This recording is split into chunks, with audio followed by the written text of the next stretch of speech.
And it's Mufc Realist TV. I'm Mick, your host. And boy, what a week of football we had, and what a week of football we are going to have. We have to just look at Barcelona Thursday as we travel into Camp Nou on Thursday. I have a very special guest in the house, waiting in the green room, to be honest. I'm going to introduce you to my beautiful guests and panel.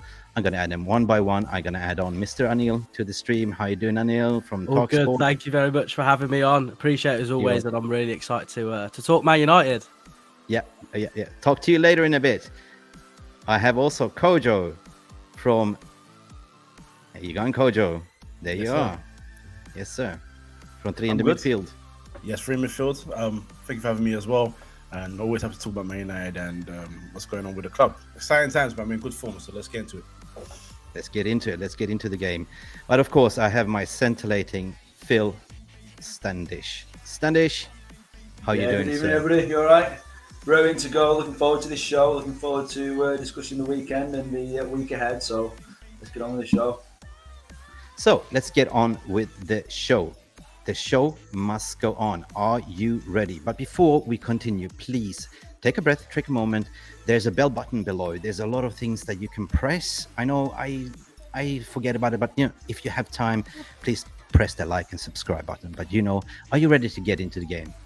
Let's do this. Let's get into the game.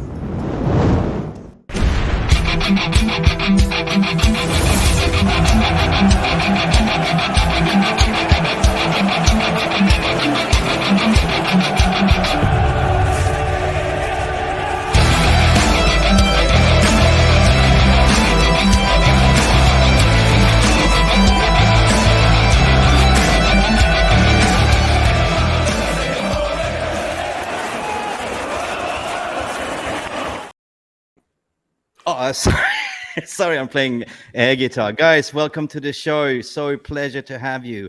Of course, Kojo, I had you in my stream before, but I never had the pleasure to have the beautiful, mouth talking guy on TalkSport. I hear you delivering some really factual punches. Anil, how are you doing, sir? Welcome to the stream. Yeah, brilliant. Can I just say, by the way, that opening credit sequence was absolutely amazing. I mean, as you maybe already be able to tell, it's I do a bit of the old editing and podcasting myself, but that was a great intro and a great start to the show, certainly. But like I said, at the start, a great pleasure to join you, brilliant gentlemen, to talk about the club. And as one of you alluded to earlier, it's I don't think we could probably pick a better time, but certainly over the last few years to have a discussion about Man United. A big week on and off the pitch for Manchester United. So yeah, let's get cracking. Credit when credit's due. Like, it's actually yours truly that made that intro. So yeah, you've got to take the credit when you need it, right? I do all the mad things. Like, I do all the graphics, I do all the emotion design and everything. So it's like I was the one-man band. So yeah, it's the crazy world of Mick Roby in my mind, like Marcus Rashford. Anyway, pleasure. Like, I'm gonna do the round table. Like, I'm gonna start with Kojo. How do we feel after yesterday, this scrappy Sunday Leeds? Talk to me, Kojo. Yeah, I'm satisfied. I mean, we drew the game at home, which was a bit frustrating. We started off very, very slow in that game. So the one thing we need to do, of course, was firstly not concede within the first minute, and also calm things down. Leeds, for them, when they play Man United, it's like the old saying, it's a cup final for them. Being Man United is everything to them, and they've been away from the Premier League for so many years. They've just come back for the last 2 seasons, and for them, no matter what happens in the season, if they can get one over Man United, it means a lot to Leeds fans. So getting that draw at Old Trafford for them was great, because I think they had a lot of confidence coming to the game at Ellen Road. The good thing for us was we were a lot more composed in the start. I know they create a lot of trouble for us. They got quick players like Nonto, Somerville. Amford is a bit of a tricky player every now and then. And they obviously now they've got 2 Americans that play together for club and also country in McKennie and Adams. So they've got a bit of cohesion going on there. They were a bit excited. But I think once we got the goal, I think it just settled our nerves. You can see that we started playing the ball a bit better. So yeah, no, I'm satisfied. I don't want to talk too much. I want everyone to have their say on their game. But overall, just very happy to put the 3 points. 100%, Kojo, 100%. You know, I've been texting you. I was so nervous, like I was almost going to the mental hospital, right? Seriously. Phil Standish, good morning, good afternoon, or actually it's afternoon for you, sir. Good Phil, evening, yeah. talk to me. It's 6:30. Listen, yeah. guys, you know, Mark Goldbridge has, you know, the United stand, but I'm so proud that I had my vice captain, the real United Standish. Phil Standish. We're working Talk on to a me, new Phil. trademark. Hey, talk to me, Phil. What's on your heart? We do want to touch on it on Thursday. We'll talk about obviously a little game that's on the horizon that some of you may have ever heard of. A team called Barcelona or something. Yeah, it's been a while, but somebody said, "Oh yeah, you're back in the big leagues." Like, well, no, not quite. But we're just playing the big teams. So yeah, playing the big team, Barcelona in the lower league of the Europa because they came down to meet us. But what's your expectations? For that game. What's your thoughts on it? I'm hoping for just a decent result. That can be a draw. I don't mind. Barca are in good form. They've won their last 5 in the league. They've only conceded 7 goals in La Liga, actually. So you're talking about a team that's also learned how to defend again. So despite all the comical stuff off the pitch, on the pitch, they're getting it right. Xavi's got something working, so we'll see what happens. I expect to see Varane back in the lineup, probably with Shaw, probably maybe left back. We'll see what happens with that. Malacia and Martinez. Right. Fred should start. Casemiro's back, which makes me bloody delighted. And Martinez is out, yeah. Oh, he's suspended. Martinez yes, Martinez is suspended. And suspended. Sabitzer, yeah. So Fred and Casemiro. Yeah, Anthony, Martial, and McTominay are all doubts, and obviously Eriksen and Van der Beek are out for the season. Martial's never available anyway, so don't even worry about that. But the one change I would make quickly, I would start Rashford as number 9, and I'll use pace to get him behind rather than the physicality side of it for me. Gents, just for your information, on the screen here, I put a very interactive starting 11. This is actually the starting 11 that started against Leeds, right? So what I want us to do is to agree who will start, right? I can just pull it now and change it. So you, Coach, is saying, sure. What did you say? Varane comes in, right? Instead of who? Varane for Maguire. Why was the difference? Just asking. Don't shoot the messenger. We'll go for Spanish experience. That's what we'll say. There you go. There you go. Very philosophical. Right. Do you think Delo will start as well, or do you think it will be Wan-Bissaka? Bissaka for me. I think Wan-Bissaka's gonna start this one personally. Yeah, talk to me. I think Wan-Bissaka's hit form. I think he's doing really well. I think Ten Hag's keeping his options open. He's played obviously Dalot for Leeds, whether that's because he was getting him ready for the Barca game or because he was resting Wan-Bissaka.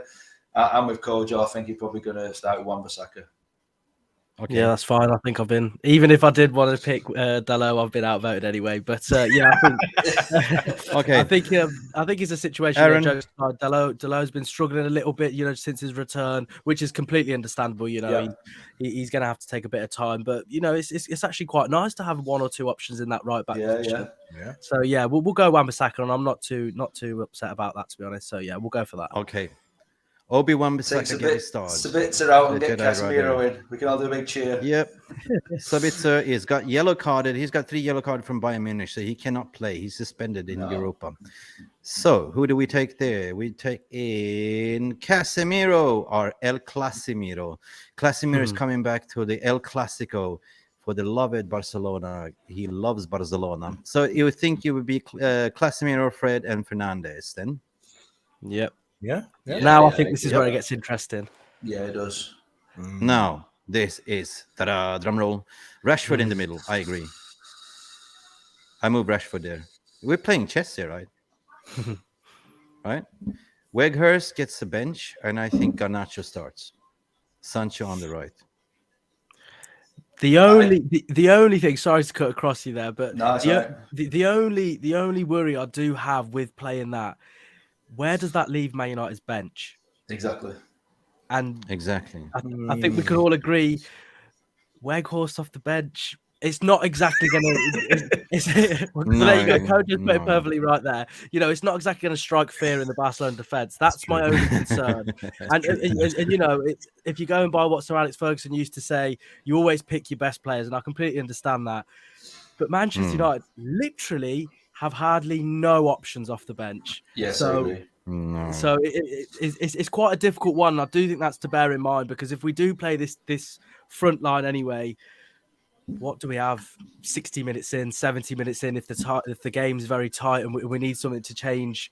That's the only concern that I do have with this front line. Need game changers, weapons.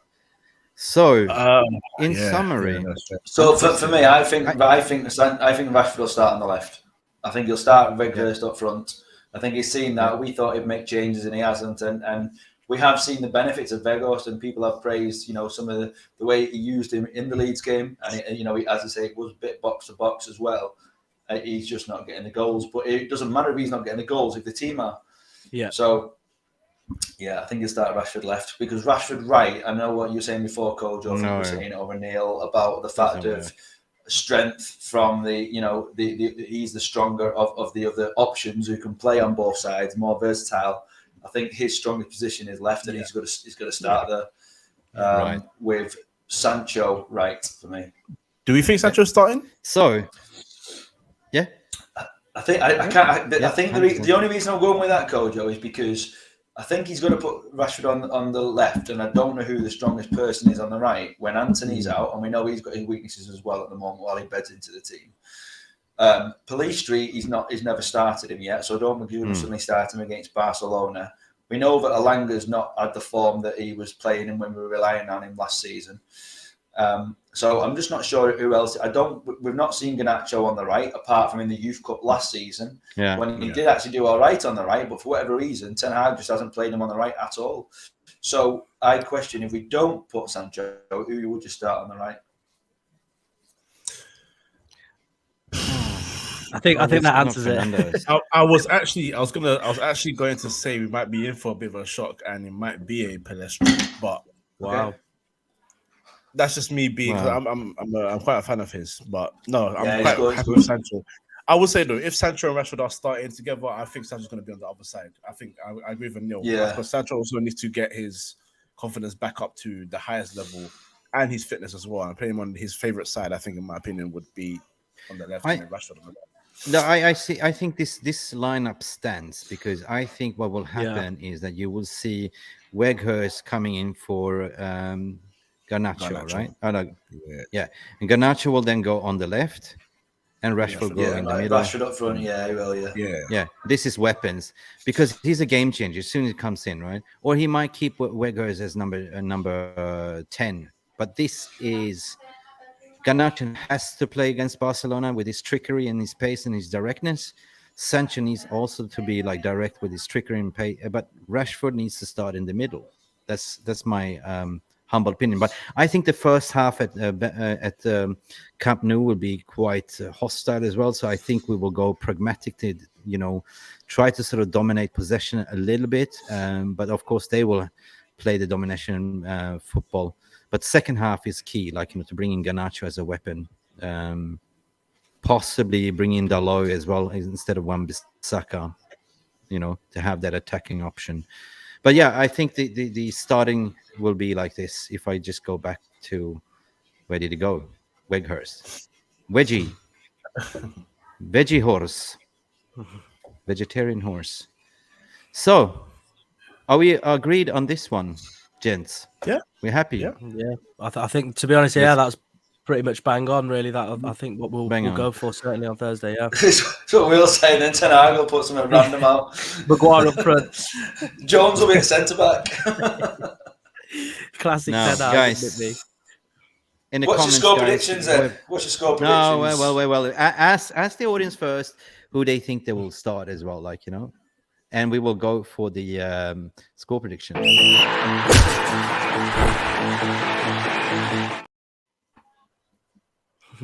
Score prediction. I start with Anil Kandola.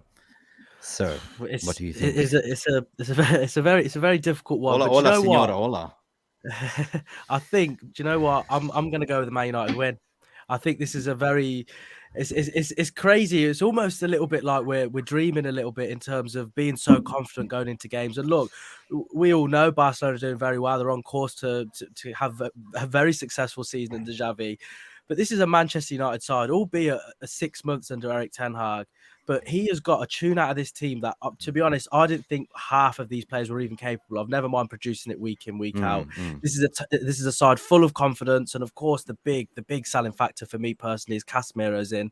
This isn't exactly a player just because of how good he has been for Man United, but because he knows exactly what it takes to play at a stadium like the one that Barcelona play at. I think it'll be certainly a key factor in the game, and I'm going to go with a 2-1 win to Manchester United. Nice. 2-1. Nice. 2-1. Arrested Casemiro as well. Yeah. I'm just going to go to Ayush. He wants Rashid to play number 9 in Barca because he can play very high line and Weghorst is slow. Even they can play with a wide centre back. Big up, big up. Ayush was also giving you a compliment, Anil, to say, hello, everyone, from the world's number 1 transfer guru. Namaste. There we go. It's always India. appreciated, isn't it? Yeah. Kojo, talk to me. Do you agree with what Anil was saying? I'm going to go 2-1. with a 1-1 draw. And I think we're going to beat them at Old Trafford. But I would say their weak side is their left side. If we start the game targeting Andreas Christensen and Balde, my prediction will go from a 2-1 to a 1-1 to a 3-1, personally. Wow. So, yeah. Nice. I like that. Standish, I know you have Sancho, your Sancho there, like chest up. Is Sancho going to score? I'd love him to score. That'd be fantastic. What a story that would be. What a comeback story that would be. Absolutely. He deserves it, you know. But nobody really knows what's going on behind the scenes, but we all know something's going on. And we also know that all this paper talk about Ten Hag's not interested in him. He's got all this problems with him and stuff like that. You could see he was like a proud dad when he came on. He's like, yes, go on, son. Off you go on. And then he did the same for Garnacho the other day. When Garnacho scored, all this paper talk again about, it's Garnacho's not going to sign his contract. Ten Hag's not happy with him. And Ten Hag was beaming from ear to ear, like with serious pride. So, anyway, sorry. Yes, Sancho, come on, let's do this, my man. I would love to. I mean, I'd love to see 2-0. But I think realistically, I think Kojo's right. You know, I mean, I didn't realise that they'd only conceded 7 goals this season. So is that home and away, or is that just at home? And in all of La Liga so far. Wow, that you know what? For us to be saying 2 and 3 is a bit bullshit, really, when you think of it from that perspective. Yes, or we can throw a Ayush up 9-0 as he always comes out with. Yeah, absolutely. Is that Adnan Januzaj he's talking about? Are they going to Solskjaer and Januzaj? Absolutely. Well done, Why Ayush. not? We can always rely on you. But yeah, no, I think, you know, I think 2-0 will be a dream, to be honest. I think 1-1 is more like a realistic result, as Faisal says. Absolutely, I think it's. I have to take that back, and then get the win at home. One thing about Erik Ten Hag, which is impressing me the most, right? You know, all these injuries and all the mental health issues, he kept it very low key in the press. He just sent them away to Holland on the boot camp and stuff like that, and come back fresh, right? He's been handling that superb, and all that stuff that he's been dealing with to clean out all the leaks and everything, and dealing with the press is not an easy job, right? And get them to firing where they are today. Yesterday, we were almost for I think it was for half an hour, we're sitting second in the league, and that league is shaping very, very nice. You know, do we have a chance to win Europa League? Yes, we do. Can we win the FA Cup? Yes, we can. We are in a Wembley Carabao Cup final. Can we challenge for the title race? Well, we still how many games left to go? 15, 16? Anything can happen, fatigue can happen to Arsenal, right? But I will go 2-1 United, to be honest, right? Because barring that we're playing Camp Nou, it's massive stadium. Also, we had Graham Bailey on earlier this morning in this lunch podcast show, and we were talking about Ten Hag's midfield transfers, and he said Frankie de Jong, and I said, Frankie, yeah. So Frankie will have a big Frankie de Jong meeting his old papa, the maker, Erik Ten Hag, kiss and make up, and he goes like, keep sending a message, okay, you will come to United, You want to play? Yeah, I'm certain them conversations will certainly happen in the next couple of weeks between Frankie de Jong and Erik Ten Hag. Just a light feeler. just to see and a special tour of Old Trafford. Yeah, exactly. Come here, come and have a look at this. There's your peg. That's where you be sat. Exactly. No, I'm And this is the confident that house we Eric Ten bought Hag. I'm confident Ten Hag will go for Frankie in this summer, barring that Enzo Fernandez left to Chelsea and stuff like that. Eric Ten Hag never deviates from the targets. He's quite stubborn, as we can see. I think that we will go with 2-1. It's inevitable. Like Lewandowski will score against us. They don't have who's out. Dembele's out. Frankie's playing. We're missing Sabitzer because of three yellow cards. Yeah. It's going to be tight. But I don't think Barcelona is the Barcelona of old. I think we can beat them. But if we get 2-1 at Camp Nou, we will slap them with 3-0 or something at Old Trafford easily, right? So I keep my powder dry. I said conservative 2-1. Hopefully a clean sheet. Just before we finish the show, because I know that you've got to go, Neil. Obviously, appreciate you coming in on your break, to be honest. Just want to ask a question. What's your expectations for the rest of the season? Where do you think do you think we'll get cup? Do you think we'll get trophies? Do you think we'll win Europa? Where do you think we'll finish in the league? What's your sort of expectations for all those different things? And where can they find you? Just in case you're wrong. Yeah, exactly. But jokes aside, I think at the start of the season, every Man United fan would have snapped your hand off for 4th place and the League Cup. As long as we get into the Champions League and we get a cup to get this monkey off our back of the 5-6 seasons it's been without a trophy, then we can really push on for next season.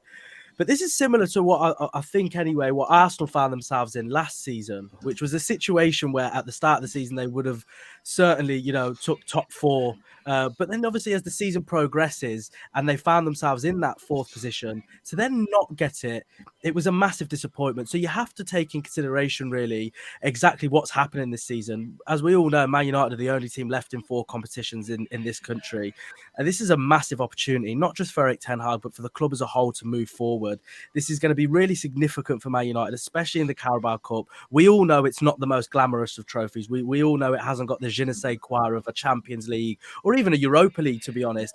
But as I said, it will be certainly a marker and a bit of a taste in the mouths of the Manchester United players that this is what it feels like, not only to go to Wembley, but to put your hands on the trophy and become the winners of that competition.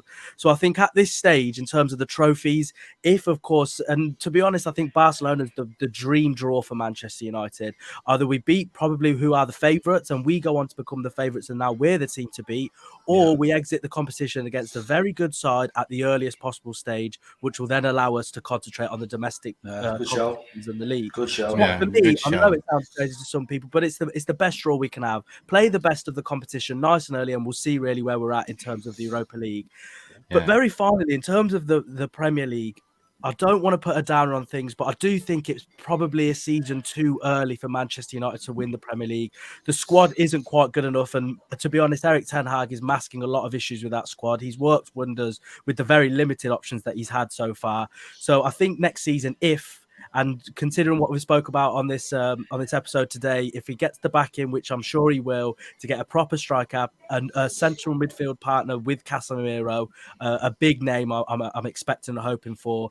And then, it's always welcome to add to the squad as well. If he can get that, mark my words, Manchester United will be the team to beat for the league. I will go so far to say, if you 100%. finish Manchester United next season, you will be the Premier League champions. Love it. What a closing 100%. statement that is. Over to you, Kojo. And where can that? Wait a minute. Before it goes, I want him to tell the audience where they can find him, right? On what channels? Your socials? Of course. So obviously, as many of you know, I work at TalkSport. My handle is simply my name on all social media, Anil Kandola. I do my own podcast as well, The Content, which hopefully we'll be doing a lot more Manchester United stuff. So Man United fans, please be sure to check out everything. And always a shameless plug, please, always, if you can, listen into TalkSport. It's a wonderful place and a wonderful company to work for, and we've always got the big stories and the big topics, and don't you worry, if I've got any say whatsoever, I'll be sure to put some Manchester United praise in there as well. Big up. I know you're going to do the Anfield agenda later on as well, so yeah, big up. Thanks for coming. Kojo, talk to us. What's your expectation for the rest of the season? Expectations for the rest of the season. I love 2 cups, the domestic cups, FA Cup and Carabao Cup will be beautiful. League Cup, beat Barcelona, then I'll talk about that a lot more with a lot more confidence. Premier League, I really prefer not to speak. I'm not going to say anything. Top four for sure. But if certain things happen to certain clubs, I'm just there to witness it. I'm not. That's as far as I go. Yeah, I think. Look, I think Anil hit the nail on the head with everything that he said in terms of the Europa League and the Premier League expectations. So I can't really add more to that apart from just keep backing Ten Hag. That's as simple as it is. He's doing the right things, and we're happy as a fan base. And we're actually making peace with not competing for the Premier League as Man United. And we're like, I don't mind. This is where we want it to be. Back the manager, back the progress, and we'll be good. So yeah. And where can they find you, Kojo? Kojo Free Midfield is my personal. Free Midfield is the podcast one. We talk about all the Premier League, Champions League, and so on and so forth. Free Midfield on all the audios and all the socials, and on YouTube as well for video content.